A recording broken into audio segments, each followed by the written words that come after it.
आप सभी को जय मसीह की प्रेज द लॉर्ड। विन यानी कि वुमेन्स इम्पैक्ट नेटवर्क शिष्यता ट्रेनिंग में पार्ट 1 और खंड 2 में, जिसका टाइटल है शिष्यता के लिए आदेश, इस ट्रेनिंग में मैं आप सभी का स्वागत करती हूँ। आइए पाठ शुरू करने से पहले हम छोटी सी प्रार्थना करेंगे। Let's pray.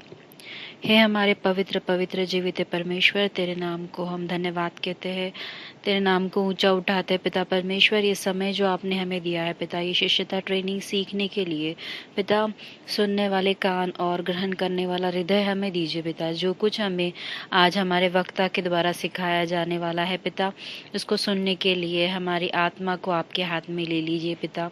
यहाँ के आगे का हर एक समय आपके पवित्र हाथों में लेते लीजिए मेरे पिता। ये छोटी सी दुआ हमारे तारण करता और उद्धार करता जीवित यीशु मसीह के नाम से मांगती हूँ, सुनिए और ग्रहण कीजिए, आमीन। आइए आज का जो पाठ है वो हम सुनेंगे। ऑडियो क्रमांक 2 पाठ 1 खंड 2। यह पाठ विन अर्थात विमेन्स इम्पैक्ट नेटवर्क अर्थात महिला प्रभाव नेटवर्क, इसके पाठ्यक्रम शिष्यता मैनुअल से प्रस्तुत किया जा रहा है। मैं शांति रावटे आज आपके लिए विन शिष्यता मैनुअल के पाठ क्रमांक 1 इसका दूसरा खंड प्रस्तुत कर रही हूं। यह इस पाठ का अंतिम हिस्सा होगा। हमारा जो यह पहला पाठ चल रहा है, इसका शीर्षक है शिष्यता के लिए आदेश। आज के अध्ययन का आरंभ हम इफिसियों अध्याय 2 वचन 8 इसको पढ़ने से करेंगे। इफिसियों अध्याय 2 वचन 8। विश्वास के द्वारा अनुग्रह ही से तुम्हारा उद्धार हुआ है, और यह तुम्हारी ओर से नहीं वरन परमेश्वर का दान है। हमने इस पाठ के पहले हिस्से में देखा है कि शिष्यता उद्धार के बाद का अगला कदम है। उद्धार शिष्य बनने का आरंभ मात्र है। कोई भी व्यक्ति उद्धार पाने के लिए मसीह यीशु में विश्वास करता है, और जैसे कि इफिसियों 2:8 में बताया गया है, उद्धार विश्वास के द्वारा मात्र अनुग्रह ही से है, और यह तुम्हारी ओर से नहीं वरन परमेश्वर का दान है। इस प्रकार हमारा उद्धार मात्र परमेश्वर के द्वारा हमारे लिए किया जाने वाला कार्य है।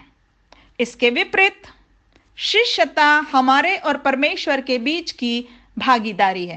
मैं इस बात को दोहराऊंगी, हमारा उद्धार मात्र परमेश्वर के द्वारा हमारे लिए किया जाने वाला कार्य है। इसके विपरीत शिष्यता हमारे और परमेश्वर के बीच की भागीदारी है। जब हम परमेश्वर के द्वारा उद्धार पाते हैं, तब ही परमेश्वर अपना पवित्र आत्मा हमारे हृदय में देता है कि वह हम में वास करें, और हम में निवास करने वाला पवित्र आत्मा ही हमें परमेश्वर को प्रसन्न करने वाला जीवन जीने के योग्य बनाता है। जब हम परमेश्वर के द्वारा उद्धार पाते हैं, तब परमेश्वर अपना पवित्र आत्मा हमारे हृदय में देता है। इसे हम बाइबल के 3 पदों के द्वारा समझेंगे। पहला वचन प्रेरितों के काम 5वां अध्याय वचन 32। इस प्रकार लिखा है, और हम इन बातों के गवाह हैं, और पवित्र आत्मा भी जिसे परमेश्वर ने उन्हें दिया है जो उसकी आज्ञा मानते हैं। यहां परमेश्वर की जिस आज्ञा को मानने पर परमेश्वर हमें पवित्र आत्मा देता है, वह आज्ञा इसके पहले के वचन अर्थात वचन 31 के आधार पर यीशु मसीह की ओर मन फिराने की और पापों की क्षमा पा लेने की आज्ञा है। अतः यदि हमने यीशु की ओर मन फिराया है, अपने पापों से पश्चाताप कर लिया है और यीशु की ओर मन फिराया है, और यीशु में विश्वास करते हुए उस उद्धारकर्ता यीशु से अपने पापों की क्षमा प्राप्त कर ली है, तो परमेश्वर ने हम में पवित्र आत्मा दिया है। दूसरा वचन देखेंगे, पहला कुरिन्थियों अध्याय 12 इसका वचन 3। तीसरे वचन के अंतिम भाग को हम पढ़ेंगे जो हमारे इस विषय के साथ जाता है। ना कोई पवित्र आत्मा के बिना कह सकता है कि यीशु प्रभु है। इस वचन के अनुसार यदि कोई जन अपने पूरे सच्चे हृदय से यीशु को प्रभु कह रहा है तो उसका यह अंगीकार वह पवित्र आत्मा की सहायता से ही कर रहा है। बिना पवित्र आत्मा के कोई यीशु प्रभु है ये नहीं कह सकता। तो पवित्र आत्मा जो उस विश्वासी के हृदय में आकर बसा है वो उससे ये सच्चे अर्थ में कहलवाता है कि यीशु प्रभु है। अतः यदि हमने इस प्रकार अपने हृदय के भीतर से यीशु प्रभु है ये स्वीकार कर लिया है, ऐसा हम स्वीकार करते हैं, तो यह इस बात का प्रमाण है कि परमेश्वर का आत्मा हम में वास करता है। हमारे उद्धार के समय ही पवित्र आत्मा ने आकर हमें भीतर से नई सृष्टि बनाया है, हमें पवित्र किया है, वह हमें बस गया है और इसी कारण अब हम यीशु प्रभु हैं ये अपने प्रतिदिन के जीवन में स्वीकार किए हुए हैं। हम तीसरा वचन पढ़ेंगे। यूहन्ना 14 इसका वचन 26 लिखा है। यीशु कह रहा है अपने शिष्यों से, परंतु सहायक अर्थात पवित्र आत्मा जिसे पिता मेरे नाम से भेजेगा वह तुम्हें सब बातें सिखाएगा और जो कुछ मैंने तुमसे कहा है वह सब तुम्हें स्मरण कराएगा। यहां इस वचन में यीशु अपने उन शिष्यों से कह रहा है जो उसके सच्चे शिष्य बन गए थे। उन्हीं को यीशु कह रहा है कि परमेश्वर पिता उनके हृदय में पवित्र आत्मा भेजेगा। अतः इन 3 वचनों के आधार पर यदि हमने यीशु की ओर मन फिराया है, यदि हमने पापों की क्षमा पाली है, यदि हमने उद्धारकर्ता प्रभु यीशु मसीह को पूरे हृदय से विश्वास करते हुए अपना प्रभु मान लिया है और इस प्रकार यीशु के सच्चे शिष्य बनने की उद्धार की नींव, उद्धार का आरंभ हम में हो चुका है, तो हम में पवित्र आत्मा दिया गया है। परमेश्वर ने हमें पवित्र आत्मा दिया है। अब हमें इस पाठ में अगली बात बताई जा रही है कि हमारी शिष्यता हमारे और परमेश्वर के बीच अर्थात हमारे और पवित्र आत्मा के बीच की भागीदारी है। ध्यान दीजिए, हम अपने उद्धार के लिए कुछ नहीं कर सकते, परंतु शिष्य बनने के लिए हमें अवश्य ही कुछ करना है। फिर से दोहराऊंगी, हम अपने उद्धार के लिए कुछ नहीं कर सकते, परंतु शिष्य बनने के लिए हमें अवश्य ही कुछ करना है। और पवित्र आत्मा जो हम में बसता है, जो परमेश्वर ने हमें दिया है, वही पवित्र आत्मा हमें इस योग्य बनाता है कि हम शिष्य बनने के लिए जो कुछ करना है वह उसकी सहायता से करें। हम पढ़ेंगे यूहन्ना इसका 16 अध्याय वचन 13 से 15। यहां लिखा है, यीशु ने अपने शिष्यों से कहा, वह सत्य का आत्मा जो पिता की ओर से निकलता है वह मेरी महिमा करेगा। जब वह अर्थात सत्य का आत्मा आएगा तो तुम्हें सब सत्य का मार्ग बताएगा, क्योंकि वह अपनी ओर से न कहेगा, परंतु जो कुछ सुनेगा वही कहेगा और आने वाली बातें तुम्हें बताएगा। वह मेरी महिमा करेगा, क्योंकि वह मेरी बातों में से लेकर तुम्हें बताएगा। जो कुछ पिता कहे वह सब मेरा है, इसलिए मैंने कहा कि वह मेरी बातों में से लेकर तुम्हें बताएगा। इन वचनों में यीशु ने शिष्यों को विस्तार से बता दिया था कि पवित्र आत्मा उन्हें सिखाने का काम किस प्रकार से करने वाला था। इन वचनों को अगर हम ध्यान से देखें तो सिखाने संबंध में पवित्र आत्मा क्या क्या करने वाला था, उसको हम यहाँ पर उसके नीचे लाइन खींच सकते हैं, अंडरलाइन कर सकते हैं कि वह मेरी गवाही देगा, तुम्हें सब सत्य का मार्ग बताएगा और आने वाली बातें तुम्हें बताएगा। वह मेरी बातों में से लेकर तुम्हें बताएगा। जो कुछ पिता का है वह सब मेरा है, इसलिए मैंने कहा कि वह मेरी बातों में से लेकर तुम्हें बताएगा।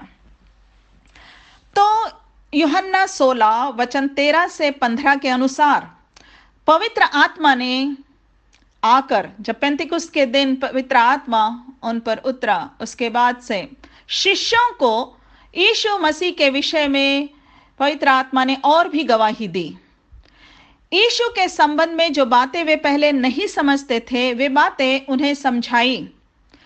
यीशु के क्रूस पर के बलिदान के आगे की बातें उन्हें बताई और उन्हीं बातों को प्रेरितों ने कलीसियाओं को सिखाया और भी पत्रियों में लिख दिया। और वचन 15 में जो यीशु ने कहा कि जो कुछ पिता का है वह सब मेरा है, ऐसा कहते हुए यीशु ने परमेश्वर पिता की ओर से दिए गए संपूर्ण सत्य को, अर्थात परमेश्वर की संपूर्ण मनसा को, जो आज संपूर्ण बाइबल में है, उसकी ओर इशारा करके यह बात कही थी। अर्थात आज पवित्र आत्मा आज जो उद्धार के समय हम में आकर बसा हुआ है, वह पवित्र आत्मा परमेश्वर के संपूर्ण वचन से लेकर हमें सिखाता है। हम जितना अधिक वचन को पढ़ते हैं, मनन करते हैं, अध्ययन करते हैं, वचन को सीखते हैं, उतना अधिक वो हमें सिखाता है। फिर हमारे जीवन के विभिन्न समयों में हमें परमेश्वर के वचन में से आवश्यक बातें, अर्थात आज्ञाएं और प्रतिज्ञाएं, पवित्र आत्मा हमें याद दिलाता है समय समय पर, आवश्यकता के अनुसार। कभी हमें वचन से चेतावनी देता है और कभी वचन से सलाह देता है। पाप करने से रोकने के लिए हमें वचन याद आने देता है, और जब हम उसका पालन करने के लिए तैयार होते हैं तो वह हमारी सहायता भी करता है। इस प्रकार जब हम उन वचनों का अपने जीवन में पालन करते हैं तो हम पवित्र आत्मा के साथ, अर्थात परमेश्वर के साथ भागीदारी करते हैं। जब हम उन वचनों का अपने जीवन में पालन करते हैं तो हम पवित्र आत्मा के साथ, अर्थात परमेश्वर के साथ भागीदारी करते हैं। इसी का दूसरा अर्थ यह होगा कि जब हम वचनों का पालन नहीं करते, तब यही कहना होगा कि हम पवित्र आत्मा, अर्थात परमेश्वर के साथ भागीदारी नहीं कर रहे हैं, और उस समय हम मसीह यीशु के शिष्य होने के नाते हमें जो कुछ करना है वह नहीं कर रहे हैं। वचन की शिक्षा को ना मानकर हम शिष्यता में चूक जा रहे हैं। ऐसे में आवश्यक होगा कि हमारी गलती, हमारी चूक, हमारी भूल चूक, हमारा पाप हमें याद आते ही हम उसके लिए पश्चाताप करें और परमेश्वर से क्षमा मांगे प्रभु यीशु मसीह के नाम से, और फिर वैसी गलती, वैसा काम ना करें। परमेश्वर जरूर हमें क्षमा करेगा और पवित्र आत्मा हमें वचन का पालन करने में सहायता करेगा, और हमारे जीवन से प्रभु यीशु मसीह की महिमा होगी। हम सच्चे शिष्य प्रमाणित होंगे, सच्ची शिष्यता में बढ़ते जाएंगे। इसलिए हमारा पाठ हमें सिखाता है कि हम तब तक अच्छे शिष्य नहीं बन सकते जब तक हम पवित्र आत्मा के साथ एक सक्रिय भागीदारी और सहयोग में नहीं हैं। यदि आप परमेश्वर के वचन की शिक्षा पाते हुए और पवित्र आत्मा की सहायता से यीशु मसीह की शिष्या बनना चाहती है, तो आप स्वयं ही वह सब सीखती है और पालन करती है जिसकी आज्ञा एक शिष्य बनने के लिए दी गई है। आइए हम शिष्य बनने की आज्ञा को वचन से सीखेंगे और समझेंगे। मरकुस अध्याय 8 वचन 34 मैं पढ़ूंगी आपके लिए। मरकुस 8:34।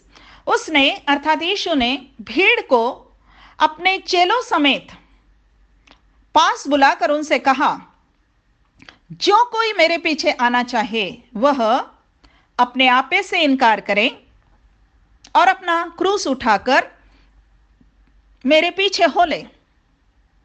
इस वचन के अनुसार आपको यदि शिष्यता निभानी है तो वह आप ही है जो अपने आपे का इनकार करती है।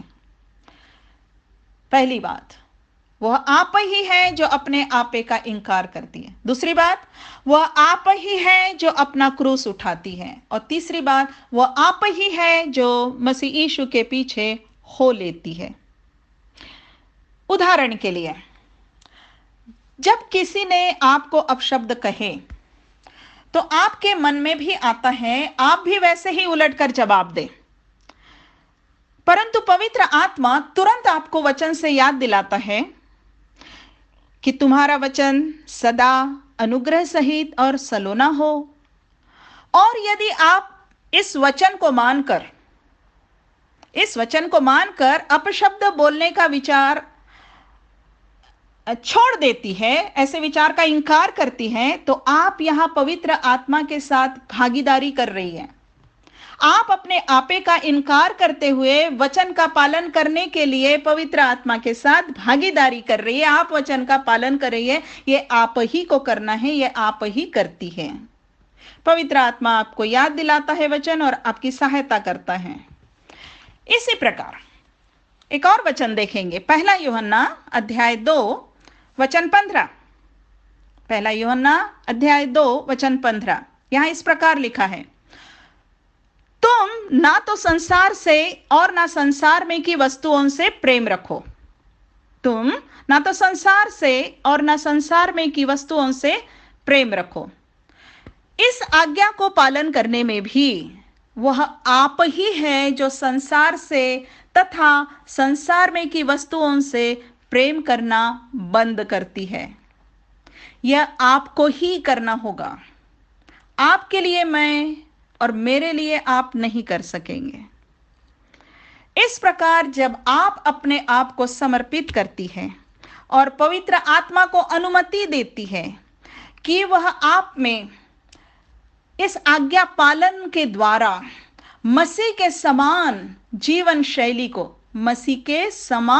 शैली को निर्माण करने का कार्य करे, तब परमेश्वर जिसने आप में उद्धार और शिष्यता का अच्छा काम आरंभ किया है उसे निश्चय ही पूरा करेगा। यही आश्वासन पौलुस ने फिलिपियों इसके अध्याय 1 और वचन 6 में दिया है। परमेश्वर की ओर से आश्वासन दिया गया है ये। और मुझे इस बात का भरोसा है कि जिसने तुम में अच्छा काम आरंभ किया है वही उसे यीशु मसीह के दिन तक पूरा करेगा। और आपकी इस प्रकार की शिष्यता का फल 2 प्रकार से मिलेगा। आपकी इस प्रकार की शिष्यता, आज्ञाकारिता की शिष्यता, पवित्र आत्मा के साथ भागीदारी करने की शिष्यता, अर्थात परमेश्वर के साथ भागीदारी करते हुए आज्ञा पालन में बढ़ते जाने की, आज्ञा पालन का जीवन, वचन के आज्ञा पालन का जीवन, मसीह यीशु की आज्ञाओं के पालन का जीवन, ऐसे जीवन को जीने की जीवन शैली आप जीती हैं तो इस शिष्यता का फल 2 प्रकार से मिलता है। पहला, आपका चरित्र मसीह यीशु के समान होगा, और दूसरा, आप यीशु के लिए बहुतेरे शिष्य बना सकेंगी। फिर से कहूंगी, ऐसी शिष्यता का फल 2 प्रकार से मिलेगा। पहला, आपका चरित्र मसीह यीशु के समान होगा और आप यीशु के लिए बहुतेरे शिष्य बना सकेंगी। आपकी शिष्यता की जीवन शैली आपको शिष्य बनाने वाली या बनाएंगी। आपकी शिष्यता की जीवन शैली आपको शिष्य बनाने वाली या बनाएंगी, और आपके द्वारा भी आत्मिक सच्चे शिष्य बनाए जाएंगे प्रभु यीशु मसीह के लिए। अब यदि हम अपने प्रभु यीशु मसीह ने दिए महान आदेश से संबंधित अपनी जिम्मेवारी को देखें कि शिष्य बनाओ, चेला बनाओ, उन्हें मेरी बातें मानना सिखाओ, तो हमारे सामने 3 चुनौतियां हैं। पहली चुनौती है सुसमाचार से वंचित बड़ा समूह। सुसमाचार से वंचित बड़ा समूह। आज भी सुसमाचार ना पाए हुए लोगों का बहुत बड़ा जमाव है। असंख्य लोग हैं जो अभी भी नहीं जानते कि उन्हें पापों की क्षमा देने के लिए, उन्हें पापों के अनंत दंड से बचाने के लिए प्रभु यीशु मसीह ने क्रूस पर जो बलिदान किया है वो बलिदान पर्याप्त है। उनकी मुक्ति के लिए, उनके उद्धार के लिए वो बलिदान पर्याप्त है। ऐसे बहुतेरे हैं जिन्होंने आज भी मृत्युंजय पुनरुत्थित मसीह यीशु के बारे में सुना ही नहीं है। हमारे लिए आवश्यक है कि प्रत्येक व्यक्ति तक हम कम से कम सुसमाचार पहुंचा तो दें। आज भी इस चुनौती को देखें तो पूर्णकालिक सुसमाचार प्रचारकों और पास्टरों की वर्तमान संख्या के द्वारा इस काम को पूरा नहीं किया जा सकता। आज हम सबको इस कार्य में भाग लेना है, इस कार्य को करना होगा। आपको, मुझको, ऐसे असंख्य लोगों तक सुसमाचार पहुंचाने का कार्य करना होगा। यह पहली चुनौती है हमारे सामने। दूसरी चुनौती है महिलाओं की परिस्थिति। आज के आधुनिक दिनों में भी महिलाएं घर के बाहर ही नहीं, घर में भी अपनी सुरक्षा के प्रति खतरा महसूस करती है। अपनी स्वतंत्रता को लेकर लगातार भय का सामना करती है। अनेक महिलाएं हैं जो अपने आप को असहाय और आशाहीन महसूस करती है। वे रोती हैं, वे मांग करती हैं, वे कानून के आगे अपील करती हैं, वे अपने अधिकारों की पहचान के लिए, सम्मान पाने के लिए एवं अपने महत्व को स्वीकार किए जाने के लिए संघर्ष करती है। परंतु वे नहीं समझती कि उनकी प्राथमिक आवश्यकता, उनकी सबसे पहली आवश्यकता आत्मिक है, अनंत रूप की है और उन्हें उद्धारकर्ता की आवश्यकता है। कौन उन्हें उस एक उद्धारकर्ता का प्रकाश दिखाएगा जिसने उनके लिए अपने प्राण दिए और उन्हें सच्ची प्रतिष्ठा देने के लिए आज भी जीवित है, पुनरुत्थित प्रभु यीशु मसीह। कौन इस प्रकार की बहुतेरी परेशान महिलाओं को यीशु के बारे में बताएगा? कौन उन्हें यीशु का सुसमाचार देगा और उन्हें आत्मिक अनंत तृप्ति और प्रतिष्ठा देने वाले यीशु तक ले आएगा? वह काम आप कर सकती हैं, वह काम आपको करना है, वह काम मुझे करना है, वह काम सबको करना है, हम सबको करना है। तीसरी चुनौती है परमेश्वर के ज्ञान की कमी। परमेश्वर इन दिनों में बड़े सामर्थ्य के साथ काम कर रहा है और बहुतेरे लोग यीशु मसीह के पास आ रहे हैं। नए विश्वासियों में महिलाओं का प्रतिशत बहुत बड़ा है जिन्हें मसीह की शिष्या बनने की शिक्षा देना आवश्यक है। गंभीर मूल्यांकन करने से स्पष्ट होता है कि ये नई विश्वासी महिलाएं परमेश्वर की भलाई, चंगाई और परमेश्वर की आशीषों पर विश्वास करने में तो बहुत बढ़ रही है, परंतु उनके बीच परमेश्वर के वचन के शिक्षा की कमी है, शिष्यता की शिक्षा की कमी है। इसी कारण से उनमें से अनेक जब जीवन में क्लेश और सताव बढ़ता है तो अपने विश्वास को त्याग देती है। यदि सच्ची शिष्या बनने के लिए उन्हें सिखाया जाए तो वे स्वयं भी परमेश्वर के राज्य के लिए मधुमक्खियों की तरह तैयार हो सकती है। वे बहुत बड़ी संख्या में औरों तक मसीह यीशु का सुसमाचार ले जाने के लिए तैयार हो सकती है और वे भी औरों को शिष्यता सिखा सकती है। अतः हमें मसीह के लिए और अधिक गवाहों की आवश्यकता है तथा महिलाओं के मध्य शिष्य बनाने वालियों की आवश्यकता है। हमें स्वयं इसके लिए तैयार होना है। यह कार्य अति आवश्यक है। सुसमाचार प्रचार और शिष्य बनाने का काम अति आवश्यक है। ये ऐसा काम है जो प्रभु यीशु मसीह ने हमें सौंपा है और यही आवश्यकता हमें बाध्य करती है कि हम दो बातें करें। पहली बात हम ये करें, आवश्यक है कि हम प्रार्थना पूर्वक स्वयं का मूल्यांकन करें, अर्थात मसीही शिष्यता में हम कहाँ हैं, हम कहाँ चूक रहे हैं, यह हम स्वयं देखें और अपने जीवन को मसीह यीशु की सच्ची शिष्या होने के लिए पुनः समर्पित करें।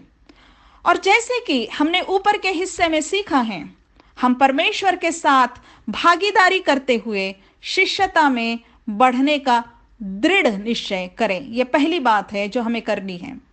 दूसरी बात जो हमें करनी है वो ये है कि आवश्यक है कि हम अपने आप को मसीह के सुसमाचार सुनाने वाली तथा शिष्य बनाने वाली होने के लिए वचनबद्ध करें। हम परमेश्वर को वचन दें कि हम बहुतों को मसीह का सुसमाचार सुनाएंगे और बहुतों को शिष्य बनाएंगे, हम बहुतों को शिष्यता सिखाएंगे। वे सारी महिलाएं, हम सब, आप सब, वे सारी महिलाएं जो शिष्यता सीखने और सिखाने के काम में भाग लेंगी, वे अपने प्रभु यीशु मसीह के महान आदेश को पूरा करने में सहभागी होंगी। आपको परमेश्वर ने चुना है। इससे बढ़कर कोई प्रिविलेज अर्थात कोई विशेष लाभ नहीं है। विन अर्थात महिला प्रभाव नेटवर्क ऐसी कल्पना करता है कि मसीही महिलाएं गहरी शिष्यता का आह्वान स्वीकार किए हुए दूसरी महिलाओं को भी शिष्य बनने की बातें सिखाएंगी, स्वयं शिष्य बनेंगी, दूसरों को शिष्य बनाएंगी, स्वयं वचन सीखेंगी और दूसरों को वचन से सिखाएगी। और जो ऐसा कर रही हैं वे इसमें और अधिक बढ़ते जाएंगी।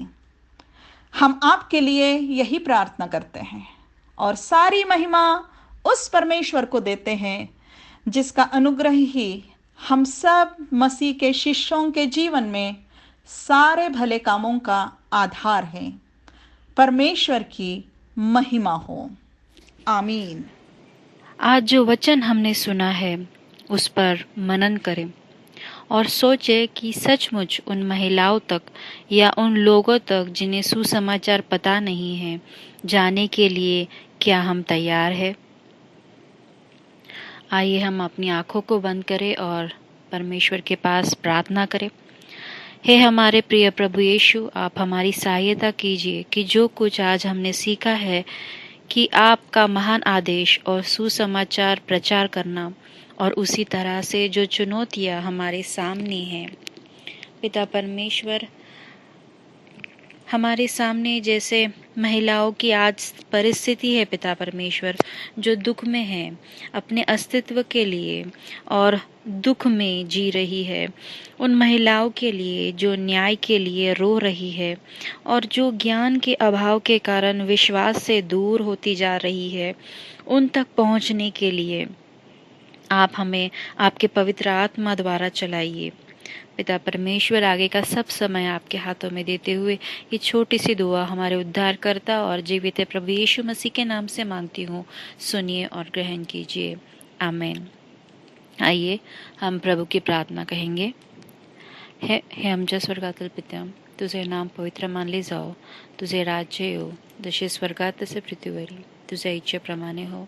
आमची रोजची भाकर आज आम्हास दे, आणि जसे मी आमच्या ऋणासून सोडले आहे तसेच तू आमचे ऋण आम्हास सोड, आणि आम्हास परीक्षेत आणू नकोस, तर आम्हास वाईटापासून सोडव, कारण की राज्य, सामर्थ्य आणि गौरव ही सर्व काळ तुझीच आहे.